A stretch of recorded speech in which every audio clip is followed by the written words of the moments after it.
さんこんにちは、さゆたびのさゆです。本日私は愛知県名古屋からお届けしております。で、今日までね1泊2日で名古屋を弾丸回りまくっていたわけなんですけれども、今日は、こちらの名古屋から名鉄バスというバスに乗って世界遺産白川郷五箇山の方に向かいたいと思います。なので岐阜ですね、岐阜旅スタートいたします。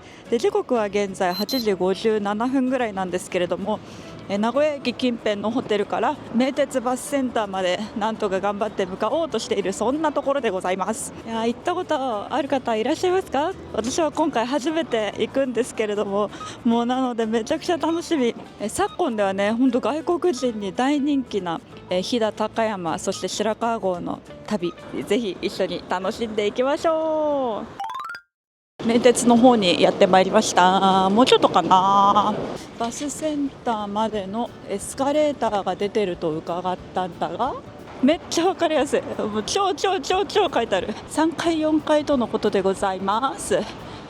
バスのね3階の奥の方に白川郷行き出てました。バスはこんな感じで22のよくある観光バスのタイプですね。予約表みたいなやつちらっと見たけど、後ろの方ガラガラ貸し切りって感じです。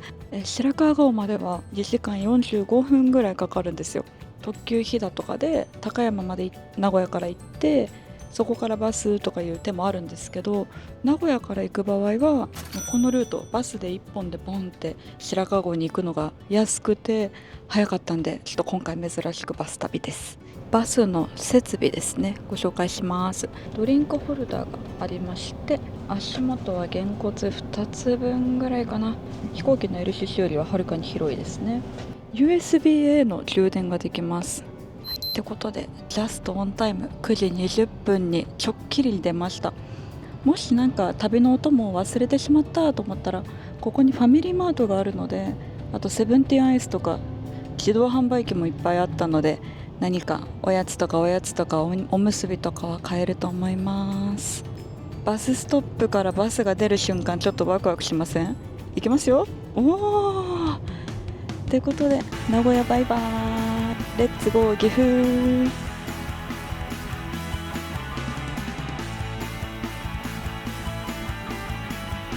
白川は走らん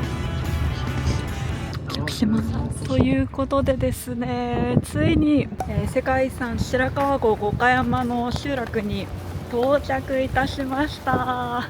私今どこにいるんだろうってぐらい辺り見渡すと本当に外国人しかいないです。てかなんなら日本人の方がいないんじゃないかってぐらい、職員さんとかぐらいしか日本語が聞こえてこないですね。私バスがね、なんとすっごい満席続きで、たった2時間しか今日時間がないんですよ。なので、ちょっと今お昼の時間帯にまず展望台に行きたいと思います。こんな感じでサインがありまして、これですね、ユネスコワールドヘリテージ。いやーすごい、めっちゃ綺麗。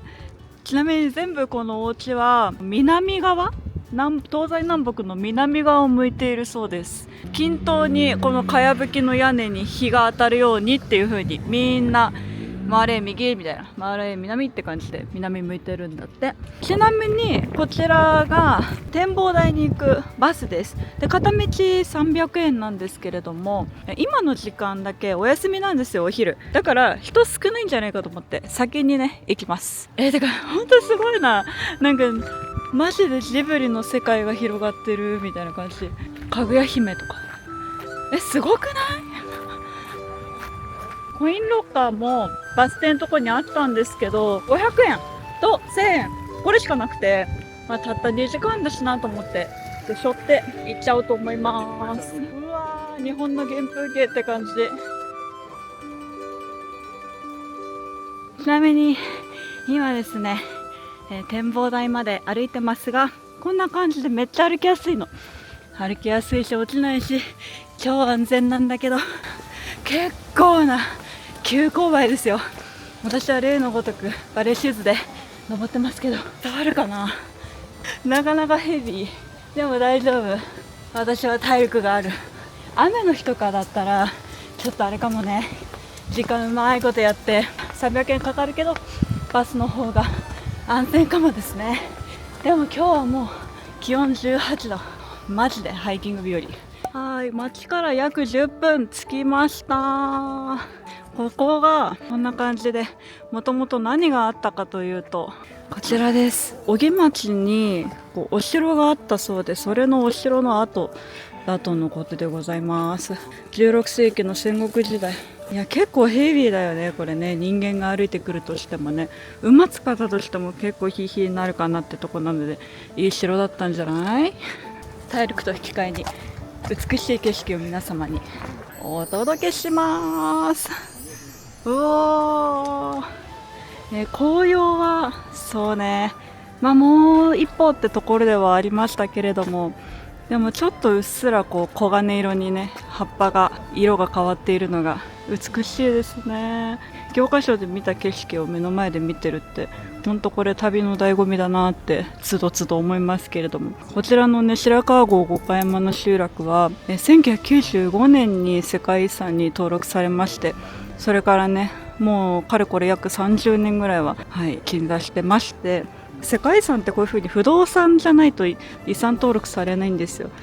いろんな条件あるんだけど、この周りの景色とかも含めてなんかちゃんと後世に残していきたい美しいものっていうのが、定義で決まっているので、この山奥にね、こうしてずっと昔から、それこそ1500年代からはもう確実につながってきているこの歴史をこうして保存できているっていうのは素晴らしいですよね。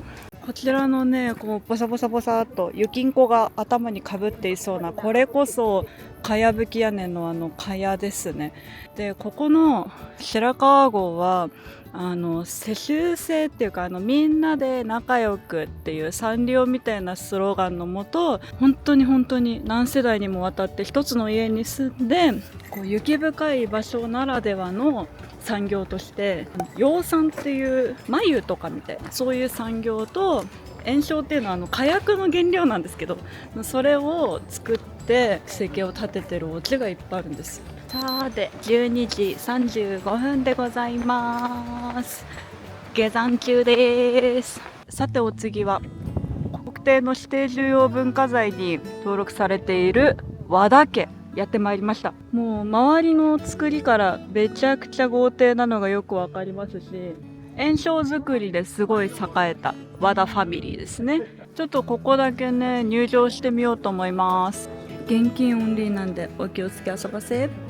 なんかこの家すごい縁起良さそうってことで400円お支払いして入りました。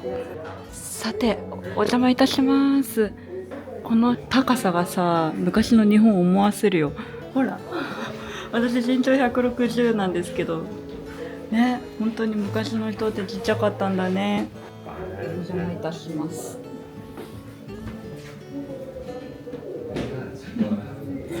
一応ね、日本人だから。よし。わあ、本当に和田さん家のあれこれが展示されているんですね。こんなザ・いろりみたいないろり久しぶりに見た。かっこいい。当家だって。こりゃとんでもないぐらいの高級品だったんだろうな。だって今でも高そう。すごいね。圧倒的にこの和田家がここら辺で一番お強かったというのがよくわかる。そんな展示品の数々ですね。あ、これ焔硝、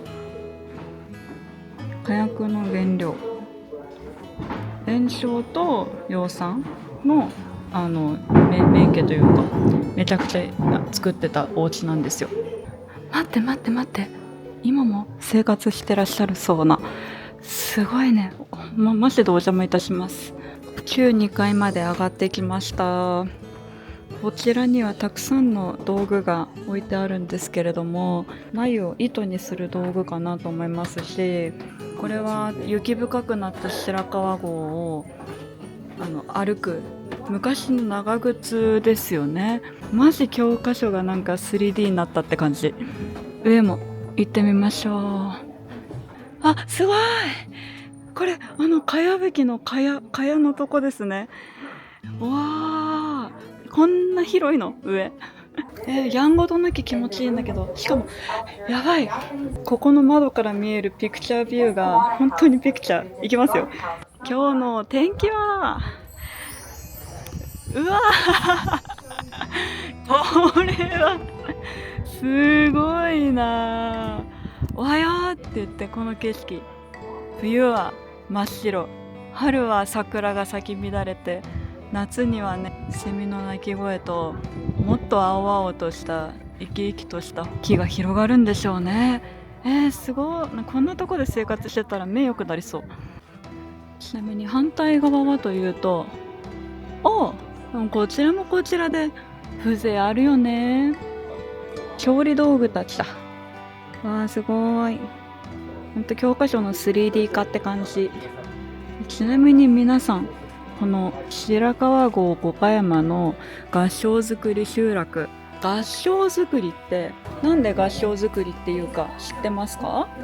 合掌造りの合掌はお手手を合掌する時の合掌に似てるよねっていうので、それで合掌造りっていう風に言われているそうです。1時36分です。2時間じゃね足りないかもってことに気づいたね。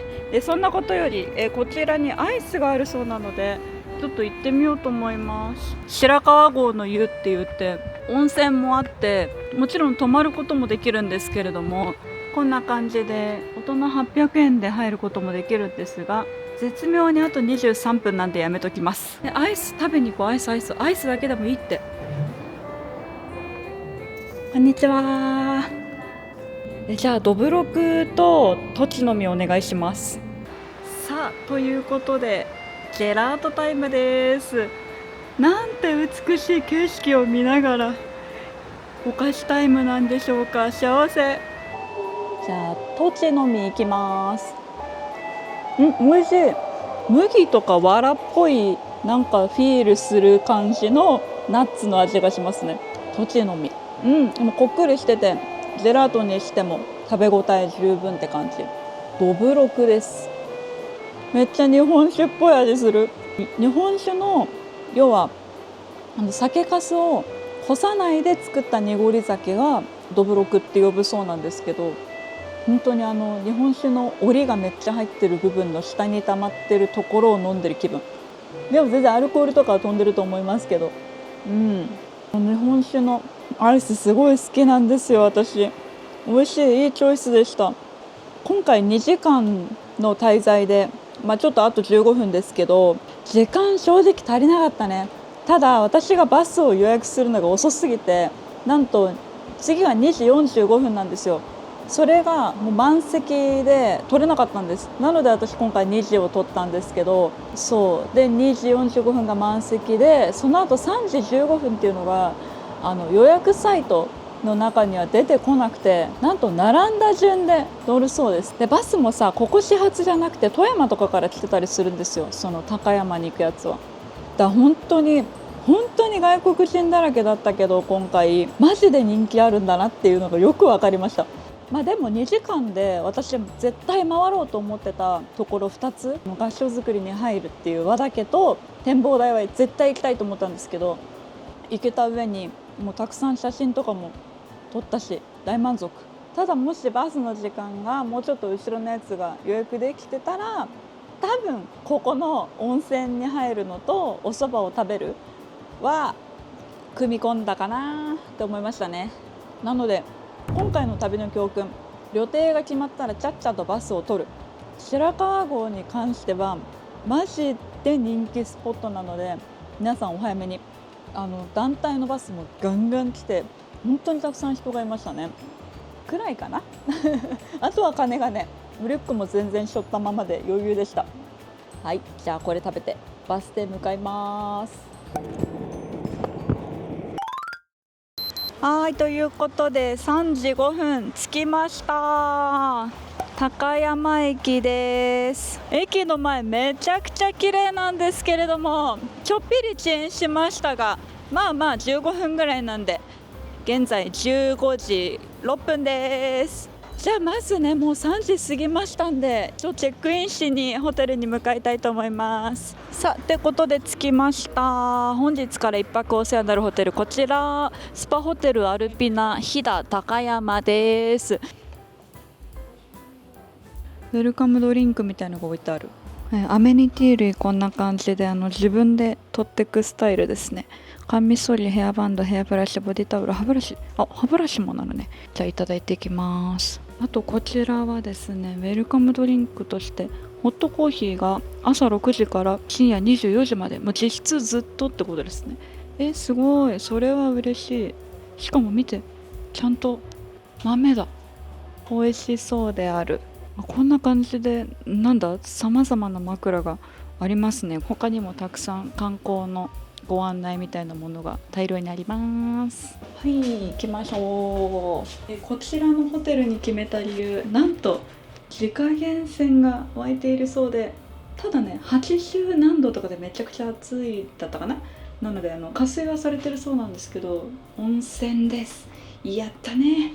でもシングルの部屋とかもう全然、私予約した時点で1ヶ月前ぐらいにしたかなと思うんですけど、空いてなくてですね、なんと1人ですがツインを取りました。オープン。日本のホテル最高、めっちゃ綺麗です。さあ、お部屋紹介。入ってすぐにクローゼットです。なんとちゃんちゃんことたくさんのハンガー、そしてファブリックミストに靴磨き系と下にパジャマですね。やった、2ピースです。嬉しい。で、お風呂に行くとき使うカゴで、お隣が全身鏡ならぬ半身鏡でございます。そんでもってお部屋がめちゃくちゃ広々しております。昼寝用と夜寝用みたいな感じで分けちゃおうと思います。メモ、電話、時計、すごいな。 DJ 電気ここでできんの強い。しかも充電器ここにもう刺さってんのすごい。自分のやつも使える。おー、伸びるじゃん、すごい。寝るまでの動線が良すぎる。空気清浄機、そしてテレビと椅子、テーブルですね。ここにもなんかいろいろある。引き出しの中にも宿泊約款やら、ルルブ最新号だ。で、ちょっとしたソファーとすっからかんの冷蔵庫、鏡とティッシュもあります。こちらの扉には氷入れのボトルとマグカップとグラス、煎茶、そしてケトルとここにドライヤーがありました。面白。さあ、オービュー見てみましょう。オープン。いいじゃん。嬉しい。こういうなんか吹き抜け系、筒抜け系。目の前にセブンがあることを発見いたしました。こんな近いところにあるんだ。ありがたい。めっちゃ綺麗じゃないですか。しかもさ、あれ富士山だったりする？しない？高い山全部富士山認定しちゃってほんとごめんなんだけど、多分北アルプスとかそっち系ですかね。山脈感。この山脈感。詳しい方お願いします。パッと立った時に東西南北わかんないタイプの旅人です。じゃあ一応ね、水回りも見ていきましょう。はい、こちらです。ユニットバスではありますが、先ほどもお伝えした通り、こちら温泉がね、9階にあるので問題ございません。アメニティゼロですね。ハンドソープがポーラで、シャンポンボディソもあるけどどこのだかわからないようだ。いわゆる老舗の備え付け系のシャンコンボディソです。あとコップが1つありますね。タオルはやったー、2セットあるので、温泉入り放題。いいじゃないですか。今朝私名古屋でモーニングしてたのがなんか今日のことに思えないぐらい一日の充実度合いがすごい。そして移動量もすごい気がする。はい、ということで初めてのさよ旅 in 高山です。ちょっと休憩したらお風呂入って、お風呂行っちゃおうかな。お風呂行きつつそれで休憩して高山の街に繰り出そうと思います。はい、お風呂入ってきました。めちゃくちゃ気持ちよかったな。もう言うまでもないんですけど、すごい景色が綺麗に見えて、もう露天風呂がとっても良かったです。あと10分で日沈んじゃうんですけれども、ちょっと夜ご飯を食べがてら外に行きましょう。5時を回りまして国分寺通りの方やってまいりました。今日撮影日10月の21日2024年なんですけれども、意外とちょっと夜は冷えてきたかな。夕闇にそびえ立つこちらの飛騨国分寺やってまいりました。かっこいいですよね。こちらはですね、746年に日本の45代目の天皇聖武天皇という方によって創建された飛騨の古いお寺だそうでございます。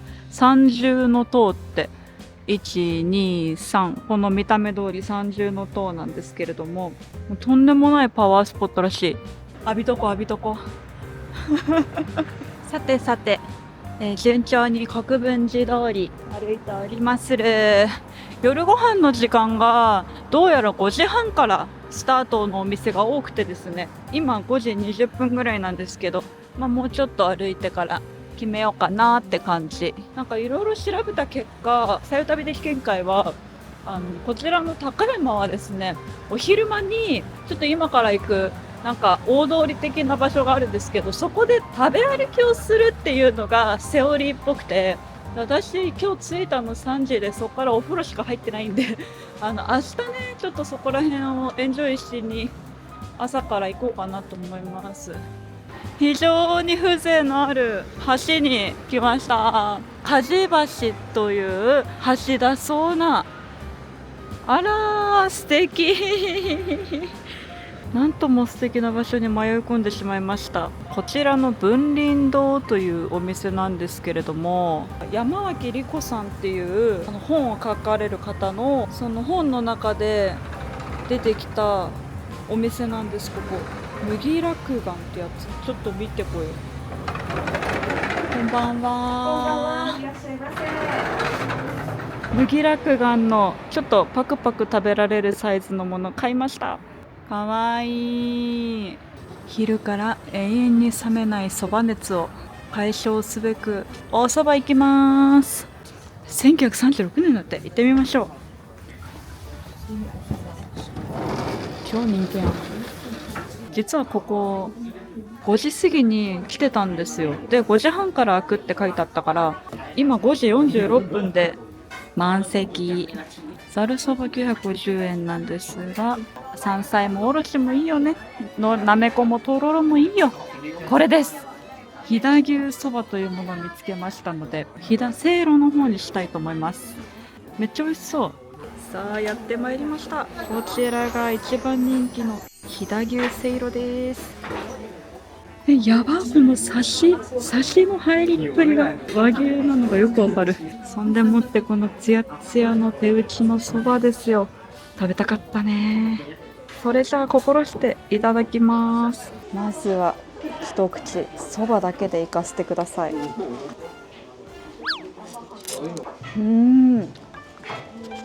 めっちゃくちゃ美味しい。香りがいい。あと喉越しも良ければつるっと感がたまらない。つけ汁につけていきますよ。美味しい。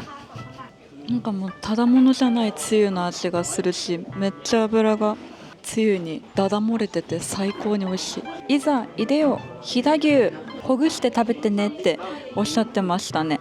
わかりますか？このさ、つゆに染み出す油、やば、めっちゃ美味しそうでしょじゃあ牛だけでいくわ。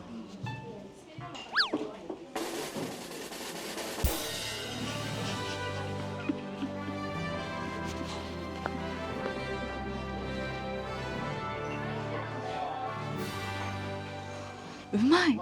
めっちゃ美味しい。みんなこれは課金しよう。絶対これなんならもう食べに来てほしいレベルで美味しい。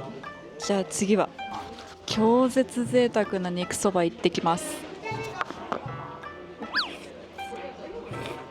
震えるぐらい美味しい。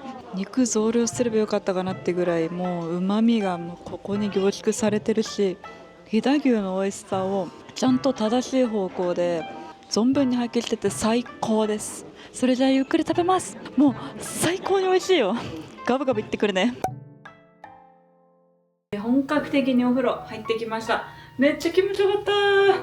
7時台に行ったんで、まだ今8時10分とかなんですけど、好き好きでよかった。で、このテレビで混雑状況とか見れるのめっちゃ便利だなと思いました。ってことで、おやつ、先ほどの文林堂で買ってきたこの麦落雁です。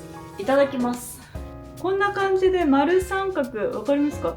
丸三角四角で三角を手にしました。おむすびコロリ、いただきます。麦落雁、確かに麦茶みたいな風味しますね。中には砂糖、おっきい麦粉、大麦粉は3本。That's it。すごくない？日本のやつこれだけだし、砂糖が入ってるから、腐らないし日持ちもするしっていうことなんだと思いますけど、素朴だね。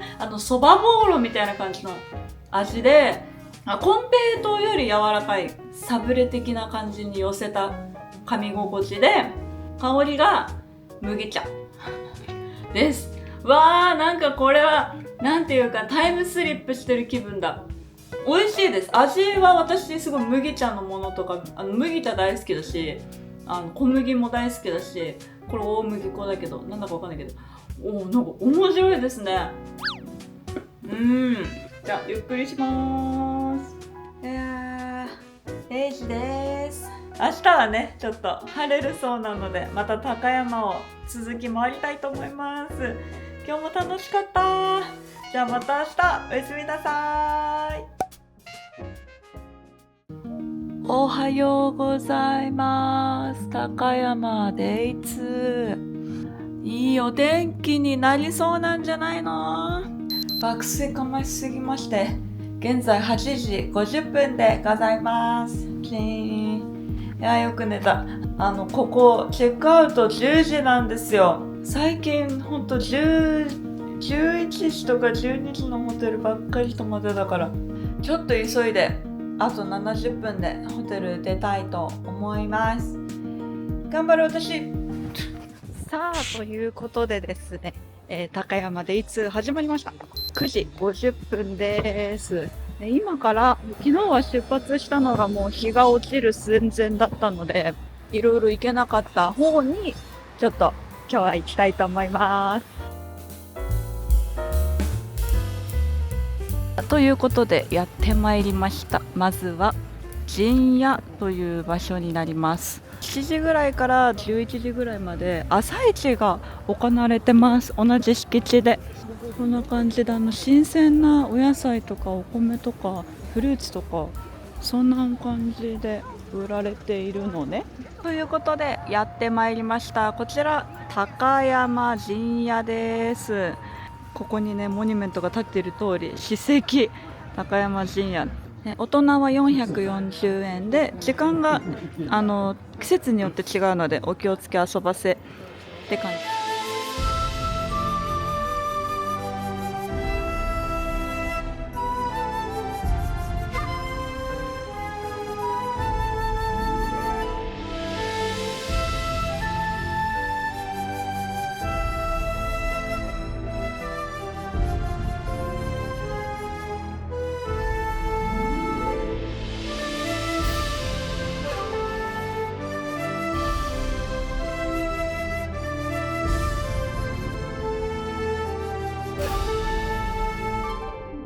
挨拶をする式台というところへ向かいます。お邪魔します。なるほどね。玄関の砂はこの形を模しているわけですね。私扇だと思ったけど波の形をかたどった模様なんだ。海の波の上に永遠に平和な時代が続きますようにって。確かに。これで県庁や市役所的な役割をしていたのがここの大観所。こちらは偉い役人がお仕事執務していたお部屋だそうです。なんかコロナとか一切関係なく日本人ってマジでパーソナルスペース超大切にしてたんだなっていうのがこの並びからもよくわかる。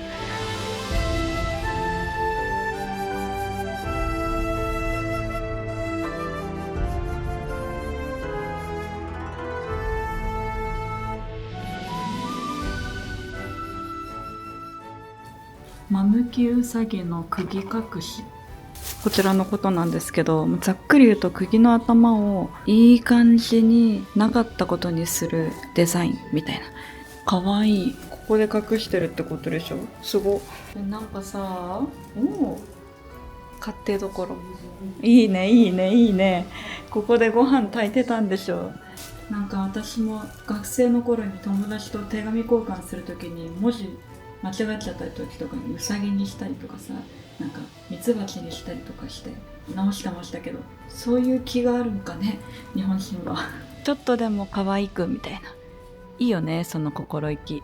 なんか江戸時代もこの可愛いをちゃんと追求している感じがいい。いっぱいいろんなとこにウサギちゃんいます。隠れミッキーみたい、ウサギちゃん。さあ、こちらのお部屋がですね、女中さんのお部屋です。ここきっといろりだと思うんだけど、私的に結構びっくりなのは、市役所、今でいう市役所とか県庁とかに女中がいるっていうこの感覚、すご。さあ、こちらがキッチンです。いや、広っ。なんと大観所にこちらの茶室がございます。わかりますか、この低さ。私身長160ですけど、こんなにちっちゃいんですよ。なんでかっていうと、武士は刀をちゃんと下ろしてこの中に身分関係なく入ってお茶をエンジョイしようぜっていう、そういうことでこの茶室ってわざとここのね高さが低くなっているんですけれども、ここから見える限りでもめっちゃくちゃミニマリストっていうかミニマリズム感じるわ。一番好きかもしれん。お庭も美しやー。あ、ちょっとだけこれは紅葉がなってきてるんじゃないでしょうか。わ、美しい。中庭の出来がすごいよね。ほんと短美だわ。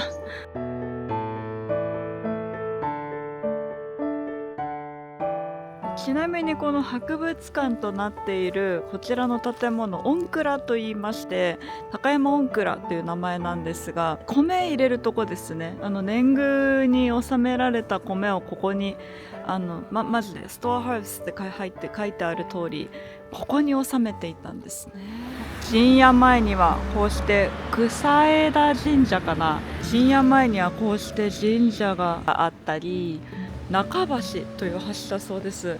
あ、綺麗、すごい、めっちゃ日本超綺麗超綺麗。このコントラストですよね。なんか漆に使われそうな赤、あとは青々とした緑、そして青空になんか清流、超綺麗じゃない、このお水。鯉いるしめっちゃ綺麗じゃん、ここ。あー、心が洗われますな。滝みたいなものも流れてますね。いやー、きらめいてるわ、ほんと美しい。食べ歩きしていこう。こんな感じで、もうまさに古き良き日本って感じの建物と看板を携えているお店もあれば、こんな感じで古民家のようなテンションのお店もある。お味噌とお酒という、やばー、麹屋のどぶろく1杯150円。そんな白酒かなり濁っている、オリがたくさん入っているような感じの150円で試飲できます。乾杯。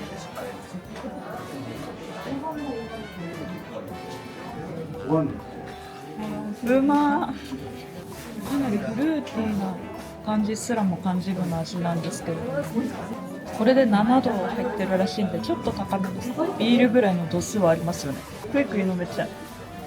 じゃあ景気づけてきます。